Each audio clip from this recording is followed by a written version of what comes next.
Hello traders, good afternoon. This is Keerthiyar. இன்னைக்கு August ஸ்பைக்கான post trade view தான் பார்க்க போகிறோம். ஸோ யூஸ்வலாக நம்ம எப்போவுமே ஒரு பயஸ் எடுத்துகிட்டு போவோம் மார்க்கெட்டில். எப்படின்னா மார்க்கெட்டோட செகண்ட் ஹாஃபில் எப்படி வந்தாலும் சரி, மார்க்கெட்டு எப்படி கண்டினியூஸ் ஃபாலிங்காக இருந்தாலும் சரி, எப்படி கண்டினியூஸ் பையிங்காக இருந்தாலும் சரி, செகண்ட் ஹாஃபோட மேஜர் மொமெண்டமாக தான் நம்ம கேரி ஃபார்வர்ட் பண்ணணும்.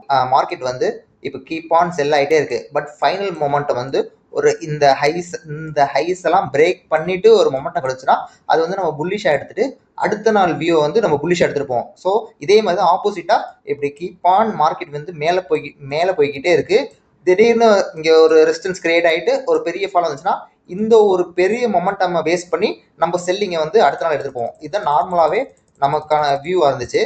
பட் லாஸ்ட் 2 டேஸாக பார்த்தீங்கன்னா செபி ஒரு புது சிஸ்டம் இன்ட்ரடியூஸ் பண்ணியிருக்காங்க, சிஏஎஸ்னு அப்படின்னு சொல்லிட்டு, க்ளோசிங் ஆக்ஷன் செஷன். ஸோ இது என்னன்னா ஒரு 3 கேண்டில் சம்திங்கோட ஆவரேஜை ஃபைனல் ப்ரைஸாக ஃபார்ம் ஆகுது. ஸ்டில் இதை பற்றியான கிளாரிட்டி எனக்கு கிடைக்கல. But as a price action ட்ரேடராக மார்க்கெட் வந்து நேற்றுலாம் பார்த்தீங்கன்னா ஒரு கீப் ஆன் செல் ஆகிட்டே இருந்துச்சு. செல் ஆகிட்டு ஒரு ஃபைனல் கேண்டில் பார்த்தீங்கன்னா சம்திங் ஒரு பெரிய புல்லிஷ் கேண்டில். ஸோ நார்மலாக நம்ம வந்து இந்த மாதிரி வியூவில் என்ன பண்ணியிருப்போம்னா இப்படி நம்ம செல்லிங்கில் தான் எடுத்திருப்போம். ஃபைனல் மொமெண்டம் இவ்வளோ பெருசு வந்திருந்தா கூட அது வந்து 2-3 கேண்டிலாக வரதை விட சிங்கிள் கேண்டில் ஆவரேஜ் பண்ணி வந்தனால நமக்கான பயர்ஸ் வந்து இப்போ நார்மலாக 315க்கு க்ளோஸ் ஆகிற மார்க்கெட்டுக்கும் இந்த புதுசாக இன்ட்ரடியூஸ் ஆகிருக்க அந்த சிஏஎஸ் மெத்தடுக்கும் ஒரு பெரிய புல்லிஷ் மொமெண்டம் முந்தா நேற்றும் சரி ஒரு நல்ல மொமெண்டம் வந்தனால ஸோ நம்ம வந்து ஒரு சம்டைம் இந்த ஒரு செட்டப்பை அடாப்ட் பண்ணணும். ஸோ ஃபர்ஸ்ட் செக் அவுட் பண்ணணும், இது எப்படி ஒர்க் ஆகுது, இதில் நமக்கு பாதிப்பு இருக்கா அப்படின்றத நம்ம பார்க்கணும். ஏன்னா செபி வந்து புதுசாக ஏதாவது ஒரு சிஸ்டம் இம்ப்ளிமெண்ட் பண்ணிட்டே இருப்பாங்க ரெவன்யூ பேசிஸ் பண்ணி. ஸோ ஸ்டில் நம்ம ஒரு ப்ரொஃபஷனலாக பண்ணுறப்போ எந்த மார்க்கெட்டில் வந்து சில ஸ்ட்ரக்சர் ஃபார்ம் ஆனால் கூட அதை அடாப்ட் பண்ணுற மாதிரி இருக்கணும். ஸோ அதனால் என்ன பண்ணிட்டேன்னா இன்னைக்கு வந்து நேற்று வந்து மார்க்கெட் பார்த்தீங்கன்னா இவ்வளோ பெரிய ஒரு செல் ஆஃப் அப்படியே கண்டினியூ ஆகிட்டு இருந்தாலும் ஃபைனல் மொமெண்டம் வந்து இப்படி ஒரு புல்லிஷ் வந்தனால நான் இன்னைக்கான வியூ வந்து புல்லிஷாகவே எடுத்துக்கிட்டேன். இந்த ஃபைனல் மொமெண்டம் வச்சு ஓகேங்களா. இப்போ நம்ம ட்ரேடை பார்க்கலாம். ஸோ புல்லிஷ் வியூ இருந்தேன்னா இப்போ இந்த ட்ரேடிங் ஸ்டார்ட் வந்துட்டேன். ஸோ இப்போ நார்மலாகவே நமக்கு வந்து என்கிட்ட ஒருத்தன் கேட்டிருந்தாங்க, எப்படி சப்போர்ட்டையும் ரெசிஸ்டன்ஸையும் நீங்கள் ஃபைண்ட் அவுட் பண்ணுறீங்க அப்படின்றது. சிம்பிள். இப்போ ஃபார் எக்ஸாம்பிள் இப்படி மார்க்கெட் வந்து இப்படி ஃபால் ஆகிட்டே இருக்குது. ஃபால் ஆன உடனே இங்கே ஒரு ஃபர்ஸ்ட் க்ரீன் கேன்லோ இல்லை ஒரு ஸ்ட்ராங் புல்லிஷ் கேன்லோ வந்துருச்சுன்னா இதே நான் சப்போர்ட் எடுத்துக்க மாட்டேன்.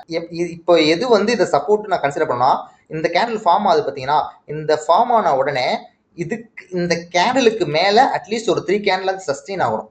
இது வந்து போத் சப்போர்ட்டுக்காக இருக்கட்டும் சரி, ரெசிஸ்டன்ஸாக இருக்கட்டும் சரி, இந்த ரெசிஸ்டன்ஸையும் இந்த சப்போர்ட்டையும் ரெஸ்பெக்ட் பண்ண 3 கேண்டில் அட்லீஸ்ட் மேலே சஸ்டெயின் ஆகணும், ரெசிஸ்டன்ஸுக்கு கீழே சஸ்டெயின் ஆகணும். இதை வச்சு தான் நான் வந்து சப்போர்ட்டையும் ரெசிஸ்டன்ஸையும் நான் சொல்லுவேன். ஸ்ட்ராங் சப்போர்ட் ஸ்ட்ராங் ரெசிஸ்டன்ஸ்ன்றதை பேஸ் பண்ணி. இப்போ நார்மலாக பார்த்தீங்கன்னா இப்போ மார்க்கெட் வந்து ஃபர்ஸ்ட் வந்து 935க்கு கேண்டில் வந்து ஒரு சப்போர்ட் கிரியேட் பண்ணியிருக்கு. சப்போர்ட்னா இப்போ ஒரு எக்ஸாம்பிளுக்காக சொல்கிறேன், இது எனக்கு சப்போர்ட் கிடையாது. 35க்கு அப்புறம் 1 2 940 45. பட் அடுத்த கேன்லே பார்த்தீங்கன்னா 950 கேன்ல பார்த்தீங்கன்னா அப்படியே பிரேக் பண்ணிருச்சு. அப்போது இது சப்போர்ட் கிடையாது. 935க்கு ஃபார்ம் ஆனது சப்போர்ட் கிடையாது.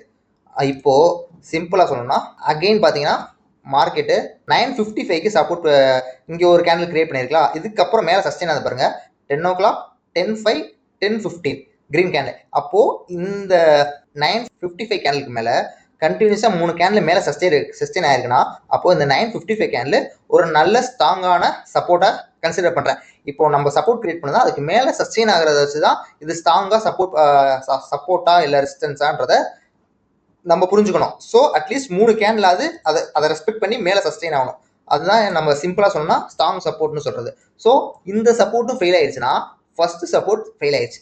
ஸோ இந்த கேண்டிலா கண்டினியூஸாக மொமெண்டம் போதா 3 கேண்டிலுக்கு மேலே சஸ்டெயின் ஆயிடுச்சு. அப்போது இதையும் மார்க்கெட் ஃபெயில் பண்ணிச்சுன்னா இதை தான் நம்ம ஃபர்ஸ்ட் சப்போர்ட் ஃபெயில் ஆயிடுச்சு. அடுத்து பார்த்தீங்கன்னா மார்க்கெட்டு இங்கே ஒரு கேண்டில் கிரியேட் பண்ணிச்சு, இதுக்கு மேலே 3 சஸ்டெயின் ஆயிடுச்சுன்னா 3 சஸ்டெயின் ஆயிடுச்சு. அப்படியே கண்டினியூஸாக போயிடுச்சு, சஸ்டெயின் ஆயிடுச்சு. இப்போ வந்து நான் ட்ரேட் எக்ஸ்பிளைன் பண்ணுறேன். இப்போ மார்க்கெட் வந்து மொமெண்டம் கிரியேட் பண்ணிடுச்சு. கிரியேட் பண்ண உடனே ஃபர்ஸ்ட் சப்போர்ட் நமக்கு இங்கே 955 கிரியேட் ஆகிட்டு ஒரு சின்ன ஸ்விங் கொடுத்துட்டு இமீடியட்டாக உடச்சிருச்சு. கேண்டில் இங்கே ஃபார்ம் ஆச்சு. கேண்டில் ஃபார்ம் ஆனோன்னு நம்ம என்னன்னா பொதுவாக இந்த கேண்டில் 10:30 கேண்டில் இங்கே சஸ்டெயின் ஆகும், மார்க்கெட் சஸ்டெயின் ஆகிட்டு பிரேக் அவுட் ஆகுன்றதை எக்ஸ்பெக்ட் பண்ணேன். பட் ஆனால் மார்க்கெட் பார்த்தீங்கன்னா அப்படியே மேலே போயிடுச்சு. இந்த ஹை தான், இதுதான் டே ஹை. ஓகேங்களா, டே ஹை இதுதான் சிம்பிள். ஓகே, பட் இவ்வளோ பெரிய மொமெண்டம் போனது பார்த்தீங்கன்னா ரீட்ரேஸ்மெண்ட்டாக இல்லாமல் அப்படியே டே லோவை டச் பண்ணிடுச்சு. ஓகே, இவ்வளோ பெரிய மொமெண்டம் புல்லிஷ் வியூவில் இருக்கும்.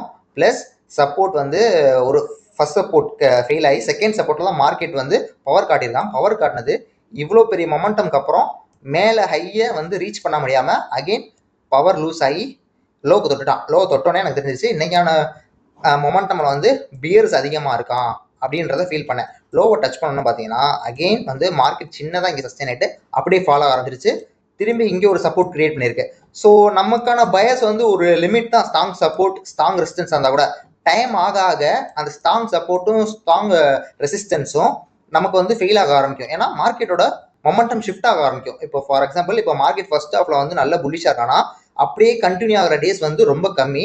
ஒன்று அப்படியே கன்சாலிடேட் ஆயிரும், இல்லைன்னா மார்க்கெட் வந்து விழுந்துரும். ஸோ அதே மாதிரி நேற்று மொமெண்டம் பார்த்தீங்கன்னா இங்கே பார்த்தீங்கன்னா ஒரு ஃபைனல் மொமெண்டம் நல்ல புல்லிஷாக கொடுத்துருக்கான். அப்படின்ற பட்சத்தில் இன்னைக்கு வந்து கீப் ஆன் மார்க்கெட் வந்து மேலே போய்கிட்டே இருக்கிறதுக்கான சான்சஸ் கம்மி அப்படிதான். பட் ஸ்டில் நம்மளோட பயஸ் புல்லிஷாக இருந்தாலும் மார்க்கெட்டுக்கு ஏற்ற மாதிரி தான் நம்ம எக்ஸிக்யூஷனும் ரியாக்ஷன் பண்ண முடியும். ஓகேங்களா?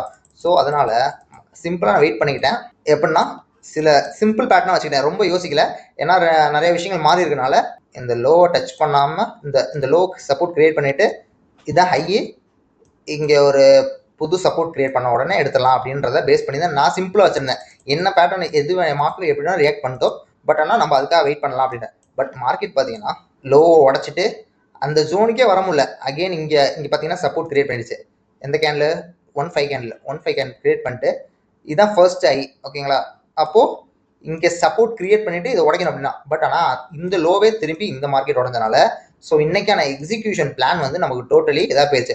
ஒருவேளை செல்லிங் வியூவில் வந்து தான் நம்மளோட எக்ஸிக்யூஷன் எப்படி இருக்குன்னு தெரியாது.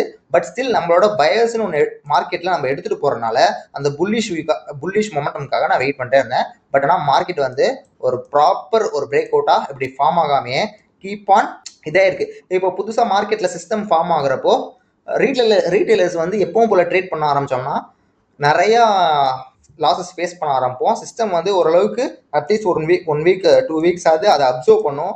இது நம்ம பழைய செட்டப்புக்கு ஏற்ற மாதிரி ட்ரேட் ஆகுதா இல்லை கொஞ்சம் ஸ்லைட்லி சேஞ்ச் ஆகுதான்றதை பார்த்துட்டு நம்ம அடாப்ட் பண்ண கற்றுக்கணும். ஸோ இன்னைக்கு வந்து பொசிஷன்ஸு ஆர்டர்ஸு ஸோ இங்கே 10-16 வந்து நான் ஒரு பை ஆர்டர் லிமிட்டில் போட்டேன். அதே நான் சொல்கிறேன் இந்த கேண்டில். ஸோ சப்போர்ட் கிரியேட் பண்ணால் நார்மல் டே மாதிரி நான் வந்து ஒரு பிளான் பண்ணேன். பட் ஆனால் மார்க்கெட் மொமெண்டம் வந்து இமிடியேட்டாகவே அப்படியே இப்படி விழுந்துட்டு சப்போர்ட் கிரியேட் பண்ணி இந்த சப்போர்ட் ஃபார்ம் ஆகிறதுக்குள்ளே எனக்கு வந்து ஒரு ஹரி பேஸில் நான் எக்ஸிக்யூட் பண்ணாலும் எனக்கு இந்த ட்ரேடில் வந்து பெரிய கன்ஃபர்மேஷன் எனக்கு இல்லாதனால, பெரிய ஒரு ரிலேபிள் இல்லாதனால நான் வந்துட்டேன்.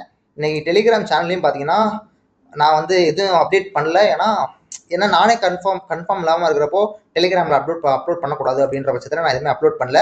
ஸோ இன்னைக்கான எக்ஸிக்யூஷன் வந்து நம்ம ட்ரேட் எக்ஸிக்யூட் இல்லாமல் தான் முடிக்கிறோம். ஸோ இந்த வீடியோ உங்களுக்கு பிடிச்சிருந்தா லைக் பண்ணுங்கள், ஷேர் பண்ணுங்கள், சப்ஸ்கிரைப் பண்ணுங்கள். ஏதாவது டவுட்ஸ்னா கமெண்ட்ஸில் கேளுங்க, I will explain it. Thank you.